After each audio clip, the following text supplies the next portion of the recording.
Dios, debemos de pensar también que las obras son congruentes a la persona de Dios. O sea, si Dios, y como ya lo dijo nuestro hermano Ernesto, es fiel, misericordioso, Él es justo, Él es santo, debiéramos entender también que las obras de Él es una expresión de su naturaleza y en este sentido son coherentes y congruentes con lo que Él es. Así que cuando vamos a revisar las obras de Dios, vamos a estar entendiendo que son la expresión de su carácter.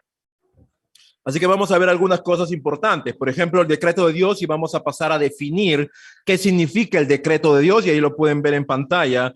Y el decreto de Dios es su propósito eterno, ¿sí? Y sobre esa palabra va a girar este estudio. Según el consejo de su voluntad, por medio del cual, para su gloria, Él ha permitido todo lo que ha de suceder. El Catecismo de Westminster enseña eso cuando se refiere a los decretos de Dios.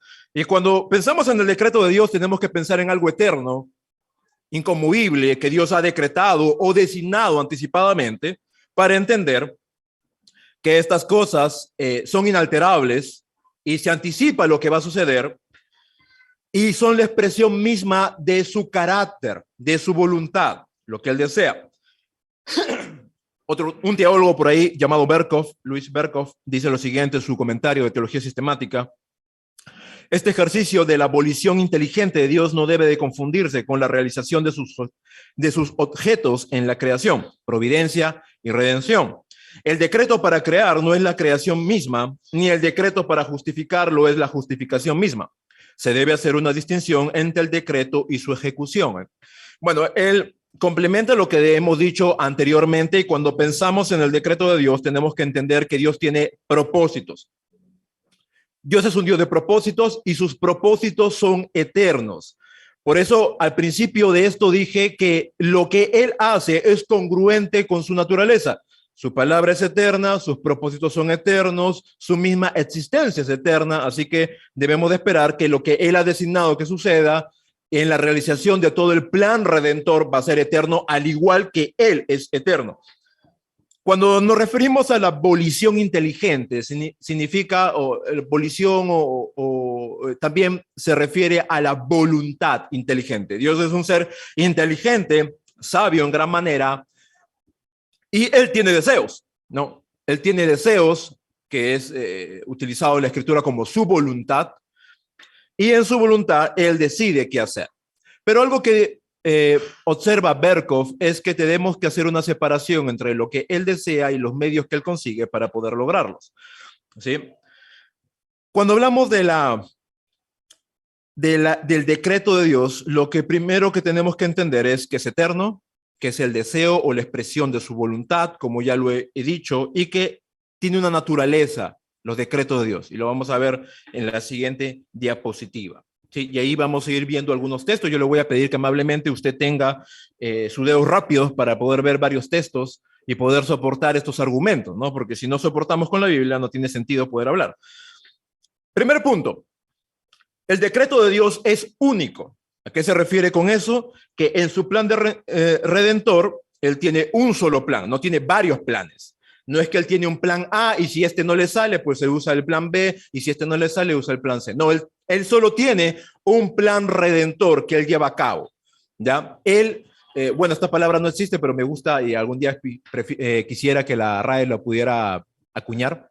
Él es inestorbable, ¿no? Él no puede ser estorbado. Entonces, en ese sentido, Él tiene un solo plan redentor, pero diferentes aspectos de cómo lleva a cabo su plan, ¿no? Diferentes formas de cómo lo lleva a cabo un solo plan que Él tiene. Sí, y bueno, a resumir un poquito el plan es que Él sea glorificado por todo el mundo, y eso lo vemos de tapa a tapa en la Biblia. Y segundo, pues la redención del hombre, que es básicamente esto vendría a ser el efecto, ¿no? La causa primera es que Dios sea glorificado. Vamos un momento, Primera de Pedro, capítulo 4, verso 10. ¿Sí? Y quiero que puedas notar algo allí. Primera de Pedro, capítulo 4, verso 10. ¿Lo tenemos? Amén. Dice, cada uno según el don que ha recibido, ministralo a otros como buenos administradores de la multiforme gracia de Dios. Ahora, yo sé que el pasaje está hablando acerca de la administración y la mayordomía, pero algo que tú debes de observar aquí es que cuando Dios se refiere a su gracia, se refiere a que este es multiforme, no es variada. ¿No? Hay muchas formas en las cuales Él demuestra su gracia, a sí mismo también. Hay muchas formas en cómo Él lleva a cabo su solo plan, su plan redentor. ¿Sí? Entonces, lo hermoso de Dios es que mientras Él va desarrollando su plan, se vale Él de diferentes aspectos, formas, personas, circunstancias para lograr todo eso, porque Él es infinitamente sabio y puede saber cuáles son todas las alternativas y todas las variantes que hay para poder Él encauzar un solo plan. Segundo, es perfecto. Bueno, vuelvo otra vez a insistir que lo que emana de él, ¿sí? Es congruente, coherente, es la expresión de su naturaleza. Si él es perfecto, en él no hay error, entonces su plan también es perfecto y se ha de llevar a cabo. Él es sabio. Y eso también hemos visto en los atributos de Dios, ¿no? Él tiene una sabiduría sorprendente, es infinitamente sabio, él todo lo conoce. O como nosotros llamamos omnisciente o omnisapiente. Él conoce todas las cosas, es sabio en gran manera y sus decretos son el producto de su sabiduría infinita. Él no tiene un dique de contención en su sabiduría es infinita y está expresada en lo creado, está expresada en cómo Él cuida de nosotros, de la naturaleza, está expresada en la salvación, está expresada en todo. Por eso es que Pablo dice en Romanos capítulo 1, su eterno poder y deidad se hacen claramente visibles por medio de las cosas hechas. Porque todo lo creado expresa la sabiduría de un Dios supremamente inteligente. Entonces debemos de entender que sus decretos también son sabios. Primera de Corintios capítulo 1, verso 18 al verso 24.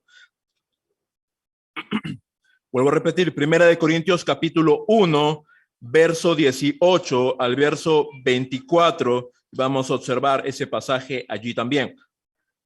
¿Lo tenemos? Amén. Vamos a leerlo. Dice así: porque la palabra de la cruz es locura a los que se pierden, a los que se salvan. Esto es, a nosotros es poder de Dios. Pues está escrito: destruiré la sabiduría de los sabios y desecharé el entendimiento de los entendidos. ¿Dónde está el sabio? ¿Dónde está el escriba? ¿Dónde está el disputador de este siglo? ¿No ha enloquecido Dios la sabiduría del mundo? Pues ya en la sabiduría de Dios, el mundo no conoció a Dios mediante la sabiduría, o sea, del mundo. Agradó a Dios salvar a los creyentes por la locura de la predicación, porque los judíos piden señales y los griegos buscan sabiduría, pero nosotros predicamos a Cristo crucificado. Para los judíos ciertamente tropezadero, pero para los gentiles locura, más para los llamados, así judíos como griegos, Cristo es poder de Dios y sabiduría de Dios. Ahora, este pasaje que tiene que ver con el decreto sabio de Dios. Muy simple, ¿no? Nadie sabía, o por lo menos nadie entendía, ni aún los profetas entendían cuál era la solución para poder darle respuesta al pecado original. Bueno, Dios anticipadamente, antes de la caída, Él ya había previsto cuál sería la solución para el pecado y era Cristo. Cristo viene a ser la sabiduría de Dios expresada. ¿Sí? Aunque Él es la segunda persona de la Trinidad, Dios también en la carne, Él viene a ser la expresión también de su sabiduría. ¿Por qué razón? Porque Él colocó a Cristo y lo dispuso para hacer la propiciación por nuestros pecados, la sustitución perfecta, la sustitución suficiente por nuestros pecados. Por eso, para los gentiles, los que no entienden el plan de Dios, el plan redentor de Dios, es una locura, pero para griegos y judíos que han creído en Cristo Jesús, Cristo es la sabiduría de Dios. Entonces, ahí podemos ver, y esto es uno de los decretos de Dios, es que Cristo se ha entregado a morir por la eternidad. Perdón, a morir por por los que han sido elegidos para salvación, para que ellos tengan vida eterna, ¿no? Por ejemplo, Isaías 53, cuando tú lo lees, 700 años antes de que Jesús comenzara su ministerio terrenal, ya se había descrito en perfección los dolores y sufrimientos que el Mesías prometido recibiría por causa de nosotros. Entonces, ahí vemos, ¿no? Cómo Dios discurrió su plan a lo largo de la historia, y eso es el decreto de Dios. Él había determinado, y esto no podía hallar estorbo, de que Cristo fuera la solución por nuestros pecados y la vindicación de su honra ofendida o mancillada. ¿Qué más? También es libre. El decreto de Dios es libre. Significa que Dios no ha sido coercionado de alguna manera. Nadie ha influenciado sobre él para él determinar lo que va a pasar en la historia. ¿De quién toma consejo Dios? De nadie. De su propia sabiduría. Él es su propio consejero. Él se aconseja a sí mismo lo que ha de hacer. Él determina consigo mismo dentro de la armonía de la Trinidad qué es lo que van a decidir para poder traer solución a todas las cosas de la historia. Ahora, ojo, no es que mientras las cosas se van dando, la Trinidad se junta como cuando los ancianos nos juntamos a ver qué hacemos. No, ya el Señor en su omnisciencia tenía todo previsto del hilo de la historia, de principio a fin, así que Él tiene la solución de todas las cosas. Pero a lo que voy yo y el énfasis aquí, que el decreto de Dios es libre. Ni ángeles, ni los seres humanos, ni nada en este mundo le dio consejo a Dios para decidir qué debe de hacer. Todo suceso en la historia ha sido completamente dirigido, supervisado y previsto por el Dios del universo. Vamos a un verso, Isaías 40, verso 12, vamos al Antiguo Testamento.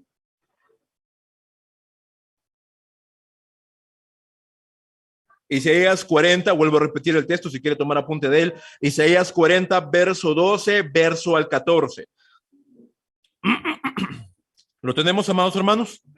Ok, vamos a leerlo, dice, verso 12, verso 14.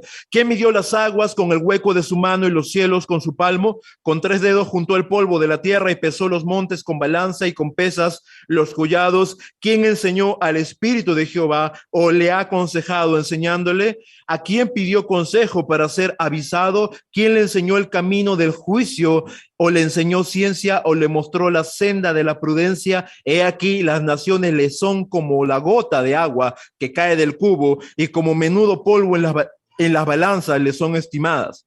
He aquí, hace desaparecer las islas como polvo. Ni el Líbano bastará para el fuego, ni todos sus animales para el sacrificio. Como nada son todas las naciones delante de él, y en su comparación serán estimadas en menos que nada, y que lo que no es. Entonces, ¿qué está enfatizando aquí Isaías cuando habla? Y está poniendo en contraposición lo que es Dios con lo que son las naciones.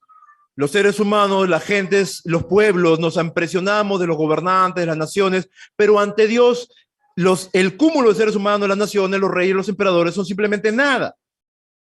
No, nada, el Dios, hay que entender algo, Dios no es impresionable, Él no se impresiona por nada. La riqueza, la abundancia, el poder, la autoridad de hombres y de gobernantes poderosos y encumbrados, esas cosas a Él no le sorprenden. Ni el hombre más sabio que habitó este mundo, ni el hombre más rico tiene algo que ofrecerle a Dios. Entonces, en ese sentido, Isaías está resaltando que nadie puede ser el consejero del Señor, porque su sabiduría es extrema. Es más, el libro de Proverbios dice que de él procede la sana sabiduría. Así que, más bien, en él, en vez de necesitarla, él viene a ser la fuente de toda sabiduría. Entonces, cada decreto que él ha determinado hacer para con el hilo de la historia, tenemos que entender que está bañado en su sabiduría y en su libertad, ¿no? ¿Qué más vamos a ver?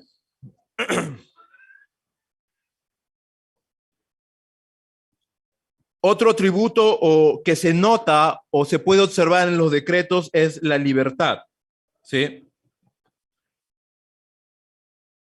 Dios es libre cuando Él hace algo, y este verso también nos enseña acerca de eso, lo que hemos leído hace un momento, en el sentido de que si nadie le enseña a Dios lo que Él tiene que hacer, Él es libre de hacer cuanto quiere hacer.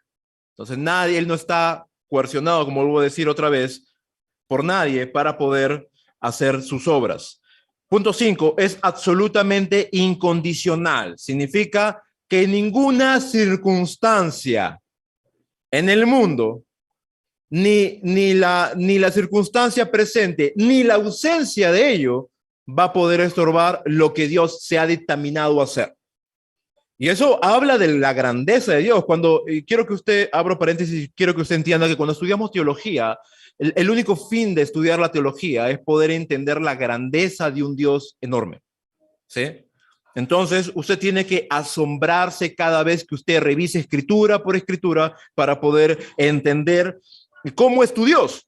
No, la teología propia va a tratar de alguna otra manera, de manera limitada, poder determinar, delinear la persona de Dios. En ese sentido, el decreto de Dios y su voluntad es absolutamente incondicional. ¿Sí? No puede ser estorbada. Isaías 46, verso 9 al verso 11. ¿Lo tenemos? Vamos al verso 9. Acordaos de las cosas pasadas desde los tiempos antiguos, porque yo soy Dios y no hay otro Dios, y no hay nada semejante a mí, que anuncio lo por venir desde el principio y desde la antigüedad lo que aún no era hecho. Y digo, mi consejo permanecerá y haré todo lo que yo quiero. Me llamó desde el oriente al ave y de la tierra lejana al varón de mi consejo. Yo hablé y lo haré venir. Lo he pensado y también lo haré.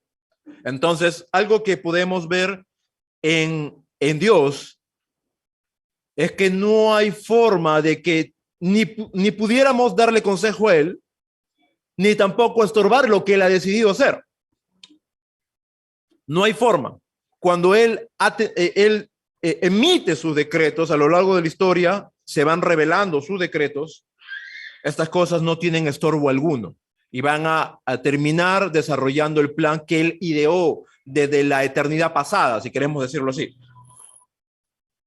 Vemos lo fuerte, ¿no? Y el autoritativo de lo que él dice, ¿no? Y nadie semejante a mí, no hay otro Dios, mi consejo permanecerá, haré todo lo que yo quiero, lo he pensado, lo voy a hacer, he hablado, lo haré venir. Entonces son frases que determinan y nos enseñan y nos revelan que nuestro Dios está completamente convencido en lo que él va a hacer y no hay forma alguna de que podamos hacerle cambiar de razón.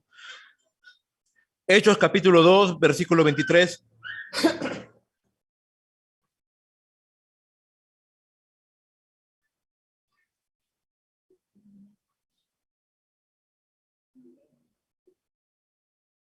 Hechos capítulo 2, versículo 23. ¿Lo tenemos? Amén. Dice, a este entregado por el determinado consejo y anticipado conocimiento de Dios, prendisteis y matasteis por manos de inicuos, crucificándole. ¿De quién está hablando? Está hablando de Jesús. Ahí Pedro está dando su primer discurso en el cual ganó a 3,000 personas. Y en ese momento, en medio de su discurso, en medio de su sermón, él está hablando acerca de Cristo y habla a los varones israelitas en el verso 22. Está hablando acerca de Cristo. Dice, ustedes han entregado, pero no es que ustedes han enviado a Cristo a la cruz, sino que el Padre mismo ya había determinado esto anticipadamente.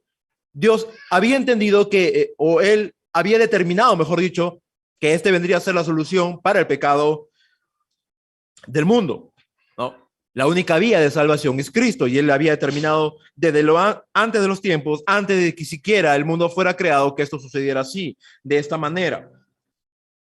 Vamos a otro pasaje más. Capítulo 4, verso 8 del libro de los Hechos. 4, 28. ¿Lo tenemos? Amén. Dice, y para hacer cuanto tu mano y tu consejo habían antes determinado que sucediera. Bueno, volvemos a ver otra vez ese preordenamiento, ¿no? Dios había ordenado algo anticipadamente que sucediera y esto es la muerte de Cristo. En el momento en que los creyentes están orando con Pedro y con Juan porque ellos habían sido silenciados por el concilio, están orando y en medio de su oración ellos dicen esta frase, ¿no?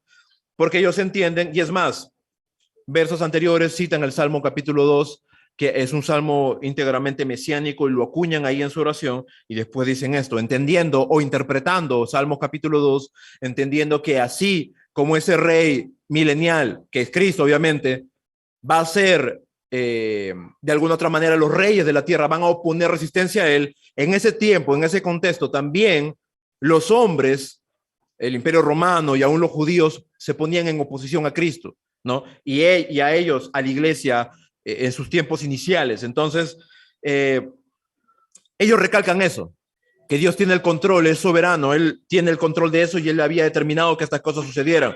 Así que el decreto de Dios es absolutamente incondicional.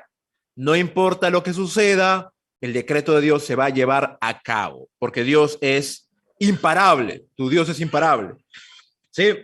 Es inmutable también, que significa que no cambia. Por lo mismo que Dios no cambia, sus decretos tampoco cambian. Hay muchos versos que hablan de eso. Santiago capítulo 1, donde habla claramente que Él es el Padre de las luces, ¿no? De Él procede toda buena dádiva, que Él no cambia. A Malaquías capítulo 3, verso 6, si no me equivoco, también habla de eso. También cuando Él dice que Él no es hijo de hombre para mentir. Entonces, hay varios textos que hablan acerca de eso, de la inmutabilidad de Dios. Dios no cambia, sus designios tampoco cambian porque Él no se echa para atrás, porque Él tiene un conocimiento anticipado de todas las cosas y sabe todas las consecuencias de todas las acciones que se van a cometer desde el principio de la historia hasta el final. ¿Qué más? Punto 7 dice, es universal. ¿Qué significa esto? Que comprende no solamente a los elegidos, sino que comprende a toda la raza humana. Sus decretos afectan positivamente o negativamente a toda la raza humana, elegidos o no elegidos para salvación. Salmos capítulo 119, verso 89 al 91.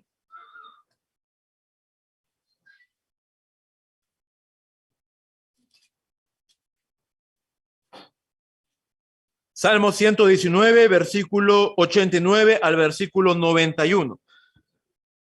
Dice, para siempre, oh Jehová, permanecerá tu palabra en los cielos. De generación en generación es tu fidelidad. Tú afirmaste la tierra y subsiste. Por tu ordenación subsisten todas las cosas hasta hoy, pues todas ellas te sirven. Interesante, ¿no? Porque algo que nos hace ver aquí es esta frase de generación en generación. Todas las generaciones cambian constantemente. Nosotros que estamos aquí envejeceremos, los hijos de nuestros hijos persistirán si el mundo todavía continúa para ese entonces. Sin embargo, la fidelidad de Dios va a seguir tocante a su decreto. Él ha decretado algo y la historia de la humanidad y lo que Dios ha determinado que sucediera va a continuar independientemente estemos allí o no. Así que el decreto de Dios aplica a toda la raza humana y a toda la historia de la humanidad, edades por edades. ¿Qué más? Es permisivo. ¿En qué sentido? Es permisivo tocante al pecado. Significa lo siguiente, que aunque la maldad se incremente, eso no estorba el decreto de Dios. Porque Dios tiene previsto también que la maldad del hombre se va a incrementar. Eso no va a determinar, o la maldad del mundo no va a estorbar que Dios cumpla su decreto. Entonces, en ese sentido, vuelvo y repito otra vez, Dios es, y no existe la palabra, pero me gusta, es inestorbable. No, Él no puede tener estorbo en todo lo que Él hace. Colosenses capítulo 1, verso 6, y vamos a aplicar a nuestra vida diaria esta verdades en un momento al terminar.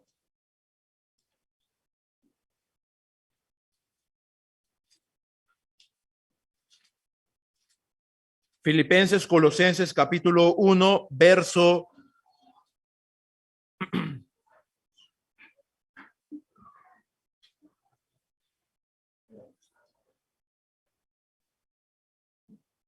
verso 16.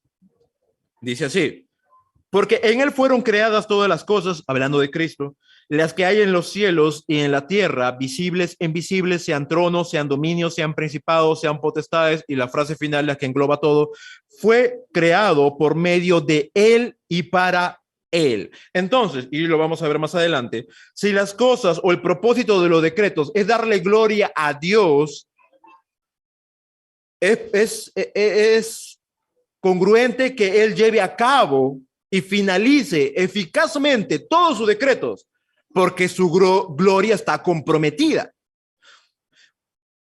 Tú lees Efesios capítulo 1, verso 6, verso 12, verso 14, hay una frase en común y es para alabanza de la gloria de su gracia. O sea, el único fin de la redención del hombre, de que el Hijo de Dios fuera entregado por los pecados, que también es un decreto, de la caída del hombre. Mira, hay que delinear un poquito esto, y es, la creación del mundo es un decreto. Dios creó las cosas ¿para qué? Para mostrar su propia gloria. La caída del hombre también es un decreto. Porque si no hay caída, no se puede ver ni el amor de Dios, ni la santidad de Dios, ni su justicia, ni su misericordia. porque donde no hay pecado, no se puede ver la gracia. Entonces la caída del hombre también es un decreto de Dios. La muerte de Cristo también es un decreto de Dios, anticipado. 300 referencias mesiánicas hay en el Antiguo Testamento. Y mucho más, me quedo corto.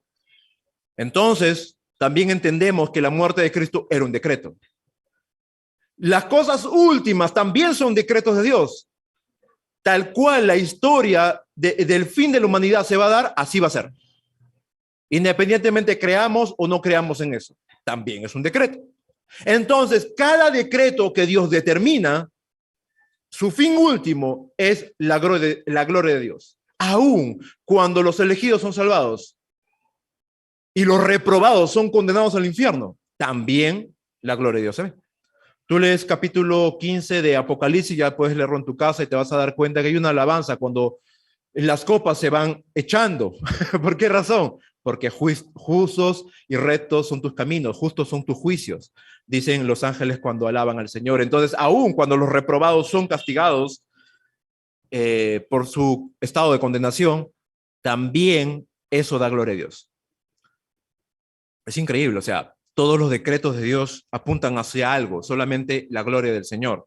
Y ese es el fin último. Por eso es que todo creyente, y por eso que Pablo entendía esta teología y decía, todo lo que hagáis, sea comer, beber, dormir, casarte, no casarte, para la gloria de Dios sea. Ahora, ¿cómo aplicamos esta parte de la teología a la vida práctica? Bueno, tienes que entender que tu Dios es soberano y todo lo que Él ha determinado es lo que Él va a llevar a cabo.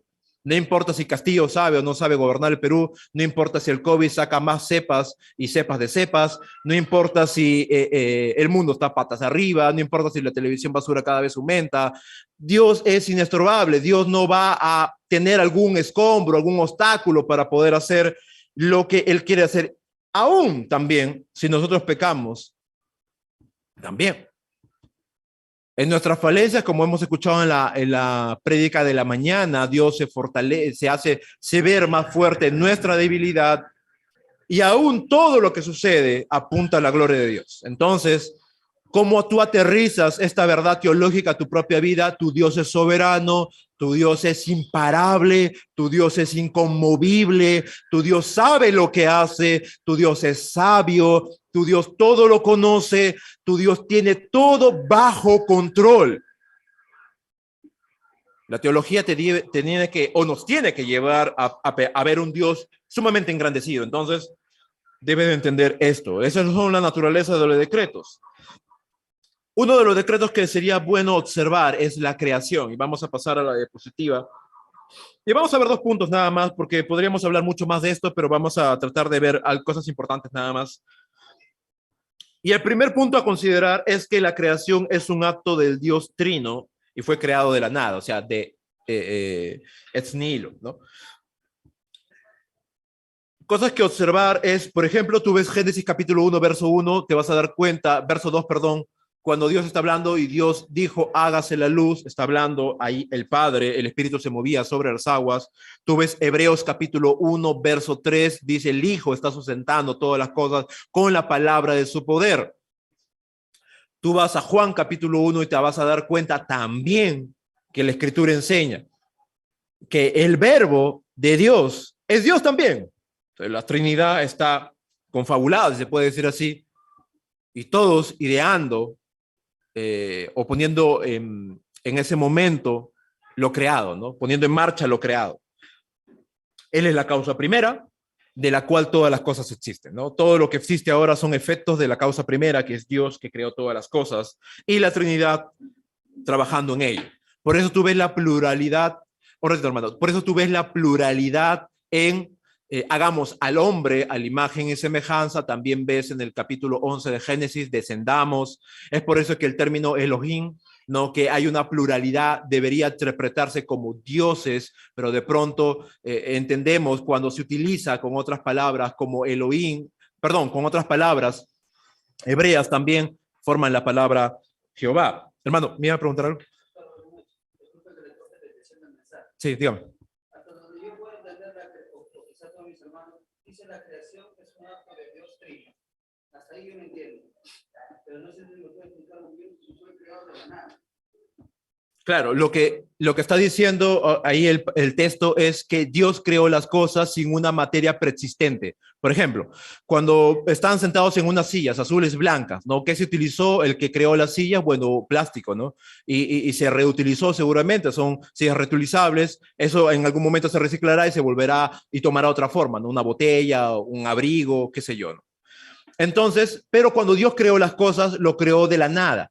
No había nada en el mundo, no existía el mundo. Y por el poder de Dios, estas cosas fueron creadas y por el poder de Dios son sostenidas. Eso es lo que nosotros llamamos como la preservación y la providencia. Y eso lo vamos a ver más adelante. Pero tenemos de entender eso, ¿no? Dios creó las cosas a partir de la nada, ¿no? De ninguna materia persistente. Nosotros tenemos ese atributo en un menor grado, ¿no? De crear. Creamos las cosas a partir de materia, pero Dios creó a partir de la nada. Entonces ahí se revela el gran poder de Dios. ¿Contesté su pregunta? Ok, gracias. Vamos a seguir adelante. Entonces, ahí vemos, y bueno, la palabra vara, ¿no? Que mencionó también el hermano Ernesto, significa nada, ¿no? No había nada. Entonces, cuando tú ves el vocablo hebreo en ese capítulo 1 de Génesis, la palabra vara significa que no existía nada. Entonces, entendemos y nace la teología de la creación ex nihilo, o sea, no fue creado de la nada, ¿no? ¿Por qué? Por la palabra vara que está allí, que significa que no hay nada, ¿no? Así debemos de entender la revelación divina.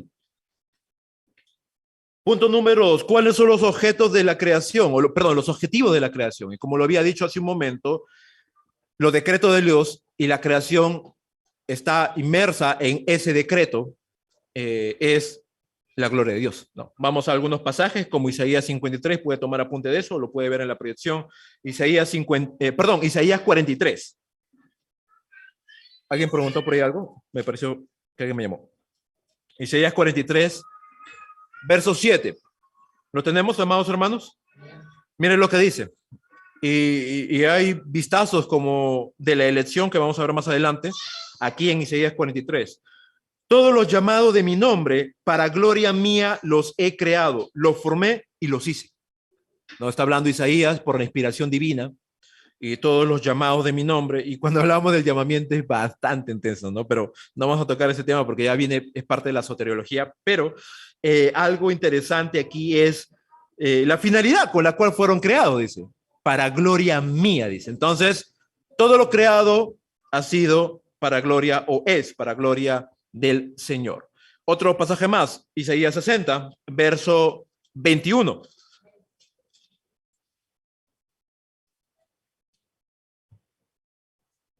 Isaías 60, verso 21. Y tu pueblo, todos ellos serán justos, para siempre heredarán la tierra. Renuevos de mi plantío, obra de mis manos, para glorificarme, dice. Entonces, nuevamente se habla de la redención futura del pueblo de Israel y también ellos son para gloria del nombre del Señor. Bueno, vamos a avanzar rápidamente porque ya el tiempo nos queda demasiado corto y vamos a ver este punto de la preservación y la providencia. Ya ahí está también y lo tienen ahí en pantalla. Bueno, ¿qué es la preservación? Es el mantenimiento que Dios hace protegiendo lo existente. Todo lo creado, Dios no solamente lo creó y lo dejó en marcha, no como hay teorías antibíblicas que consideran que Dios creó las cosas y la dejó ahí, que vayan en marcha y ellas mismas van funcionando. Es una mezcla de ateísmo de evolucionismo con fe bíblica, ¿no? Pero no es así, no es verdad. O sea, Dios creó las cosas, le dio marcha y la va sosteniendo durante toda la creación. El mejor pasaje, Hebreos capítulo 1, verso 1 al 3, cuando habla que Él sustenta las cosas por medio de la creación. Colosenses capítulo 1, verso 15, déjeme leérselo, por favor, mis amados hermanos, para ir apurándonos. Colosenses capítulo 1, verso 17.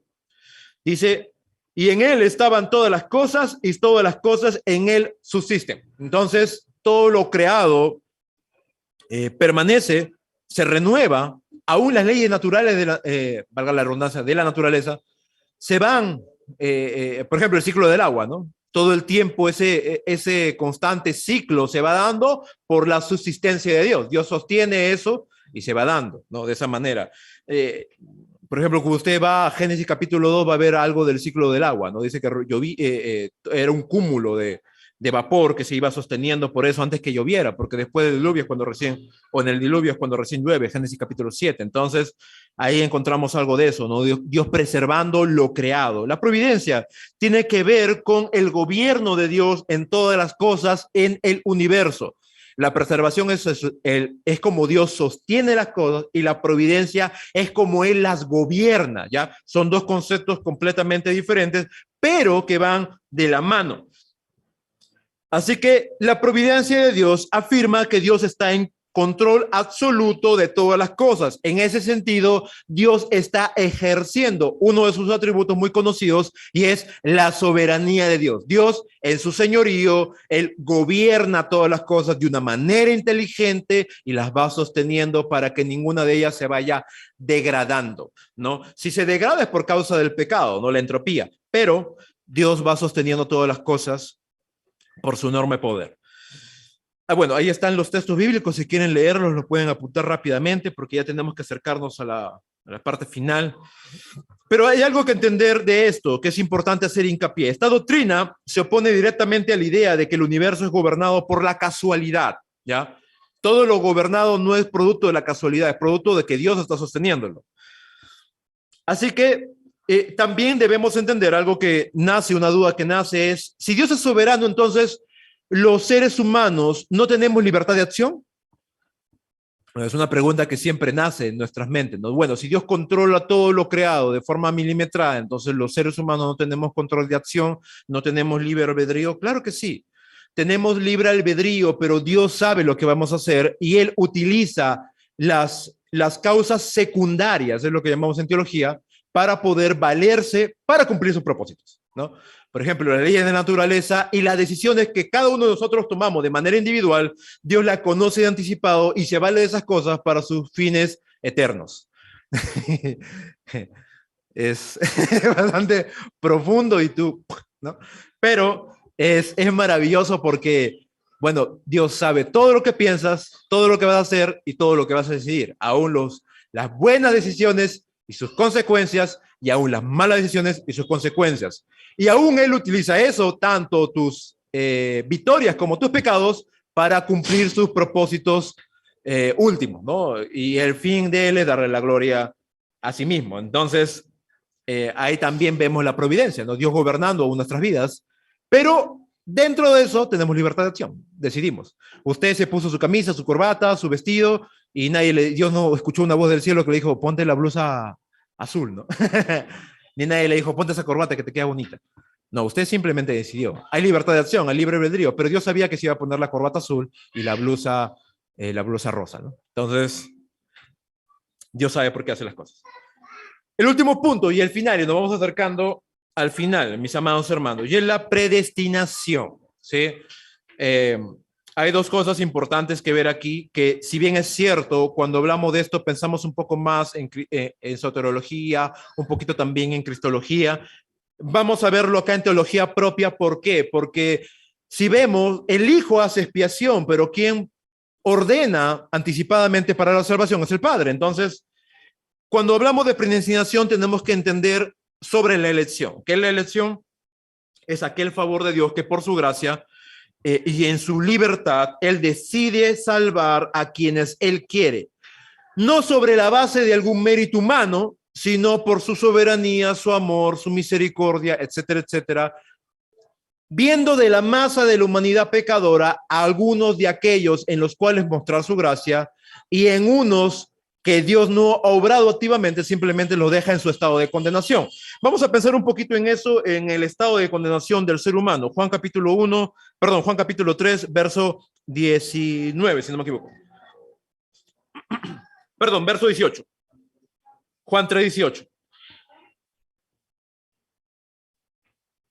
Y de ahí viajamos a Efesios capítulo 1 y agarramos cuerpo lo que queremos entender. Juan capítulo 1, verso 18 dice, el que en él cree no es condenado, pero el que no ha creído o el que ha rehusado creer, dice, ya ha sido condenado. por no haber creído en el nombre del unigénito Hijo de Dios. Entonces, debemos de entender algo. Cuando pensamos en este texto, tenemos que rápidamente ir a la amartología y pensar en la condición humana. Bueno, cuando pensamos en eso, vamos a pensar que el hombre está cegado por el diablo, que el hombre está afectado en su intelecto, emociones y voluntad por causa del pecado. Entonces, el ser humano no tiene una respuesta positiva al evangelio. Romanos capítulo 3. No hay nadie que busque a Dios, ni nadie que quiera hacerlo. Entonces, no hay una respuesta. El hombre está muerto en sus delitos y pecados. Por ende, él no puede responder. Por ende, está en un estado de condenación. ¿Qué hace Cristo cuando hace eficaz la salvación en el pecador? Es obviamente llamarlo a la salvación, transformar su corazón, regenerarlo y una serie de cosas que vamos a ver en otras partes de la teología, pero básicamente lo que hace es hacer una obra en él para sacarlo de su estado de condenación. Pero el estado inicial del ser humano es la condenación, ¿no? Y su destino eterno es el infierno. Dios lo saca de allí más bien, pero él está en ello, ¿no?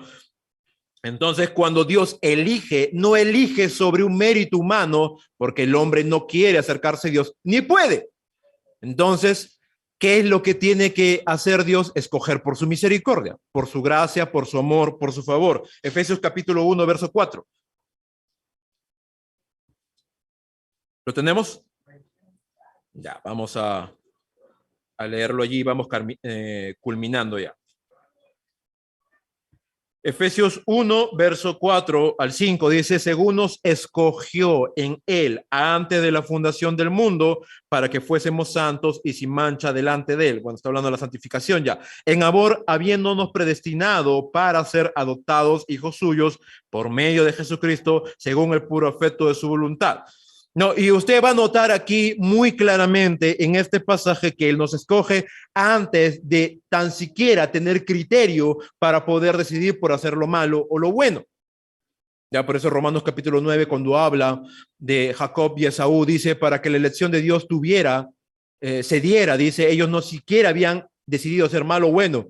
Y Dios amó a Jacob y aborreció a Esaú. Entonces Dios escogió a quien amar y a quien mostrar su favor. Ahí lo vuelve a repetir Efesios capítulo 1, verso 4. Dice, en amor, ese fue el motor con lo cual nos escoge, nos predestinó, nos destinó para la salvación anticipadamente. Antes de que usted tuviera tan siquiera una respuesta positiva o negativa al evangelio, ya Dios lo había separado desde la eternidad pasada para salvarlo. ¿Qué más? Dice, bueno, ¿cuál fue su deseo? Dice, el puro afecto de su voluntad. Nadie lo obligó a elegirle a usted para la salvación. Entonces, eso fue también un decreto. La salvación, la elección, es un decreto de Dios. Dios determina el número de los redimidos, como dice Juan en el libro de Apocalipsis. ¿Quiénes son? ¿Cuántos son? ¿Quiénes, cómo se ven? Aquí googlea, porque yo no sé. Hay un número indeterminado de gente que Dios va a salvar mostrando su gracia. Y esa minoría eres tú que estás aquí, ¿no? Si has creído en Cristo Jesús como tu Señor y Salvador. Entonces, eso es la elección, mis amados hermanos. Podremos profundizar más. Ahí están los textos, los pueden ver en su casa. Y la retribución, ¿qué significa? Berkov lo va a delinear. Y con esto culminamos. Dice, aquel acto eterno de Dios por medio del cual determina pasar por alto, y eso subráyelo, pasar por alto a algunos hombres, negándoles o privándoles, mejor dicho, las operaciones de su gracia especial. ¿Sí? La gracia especial significa la gracia para la salvación, a diferencia de la gracia común.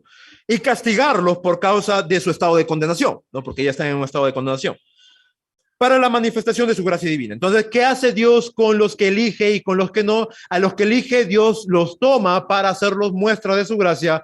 A los que no elige, simplemente no hace nada. Los deja en un estado de condenación, los pasa por alto, como dice Berkov, o los priva de su gracia especial, de su obrar especial en sus corazones. ¿Porque Dios es malo? No. Más bien, Dios es muy bueno en escoger en la salvación a algunos, porque no debía simplemente salvarnos. Algunos versos de esos, por ejemplo, está Romanos capítulo 9. Romanos 9.